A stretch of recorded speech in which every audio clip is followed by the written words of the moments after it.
Merrick Garland's Justice Department is reportedly working to block criminal tax charges against Hunter Biden. This is according to an IRS supervisor who's now asking Congress for whistleblower protection. In a letter first obtained by Just the News, the whistleblower's attorney, Mark Lytle, says his client has evidence that shows, quote, preferential treatment and politics are improperly infecting decisions and protocols at the DOJ. The letter also says the whistleblower has information that would dispute previous criminal testimony given by Merrick Garland about the Hunter Biden probe.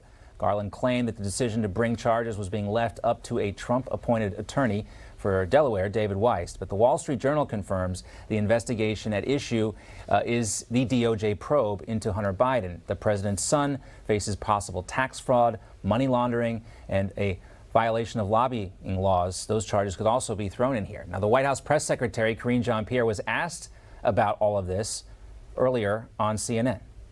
We've been very clear to not comment on anything related to any type of investigation. So that is something that we have been very, very diligent about, and referring that to the Department of Justice.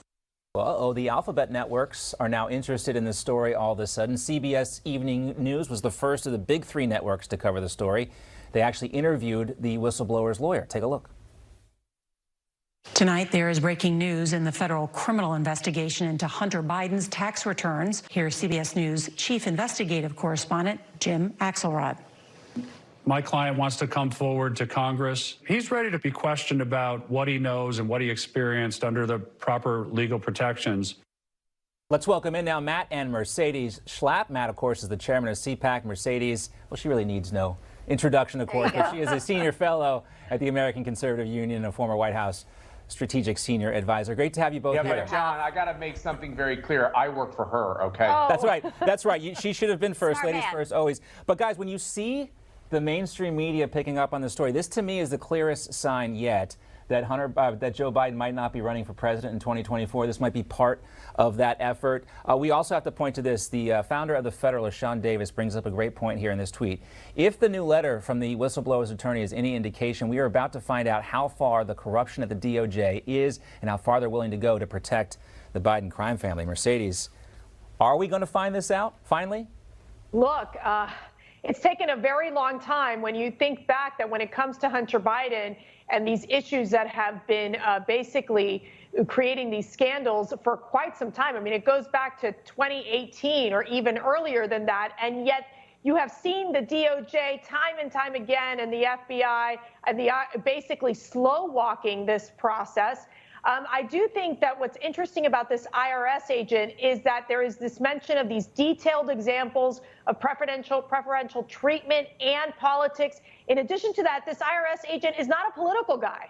He's a career guy who's been involved in these tax crimes, big tax crime situations. And so I think he said, look, I want this to be for Democrats and Republicans in the committee to review. So this is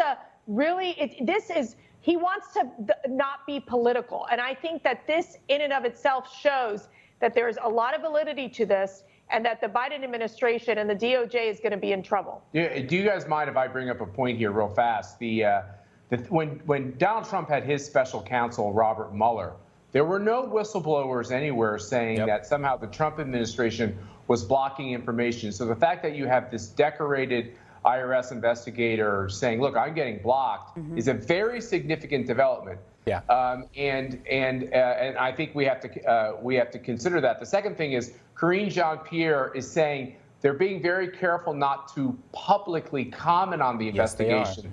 But it doesn't matter what happens before the camera. It matters what happens when the camera isn't on. And behind the camera, what it now seems clear is the White House is dictating to career investigators information they can have, can't have, whether or not there's an independence to this idea of whether or not charges should be brought up against Hunter Biden. So don't fall for the shell game of we're not commenting at a press conference, so somehow we're following the rules.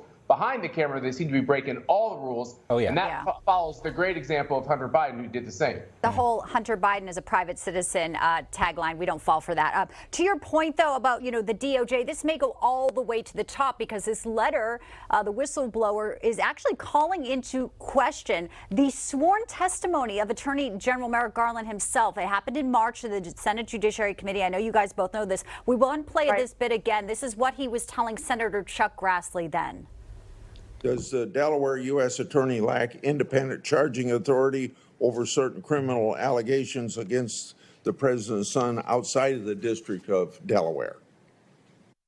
He would have to bring, if it's in another district, he would have to bring the case in another district. But as I said, I have promised to ensure that he's able to carry out his investigation and that he be able to run it. And if he needs to bring it in another jurisdiction, he will have full authority to do that.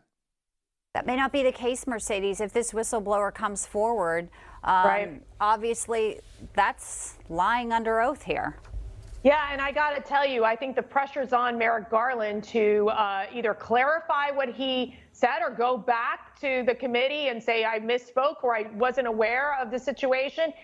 Look, it presents a huge headache for the DOJ because you are seeing a double standard. You are seeing how President Trump and his administration was treated by a lot of these career federal prosecutors and the special counsel and the FBI going after Donald Trump for a Russian hoax and that they spent millions of dollars on. Yet here we have a trail. Here we know that there could be tax crimes committed. There could be these China dealings that we've seen with the Hunter nightmare laptop.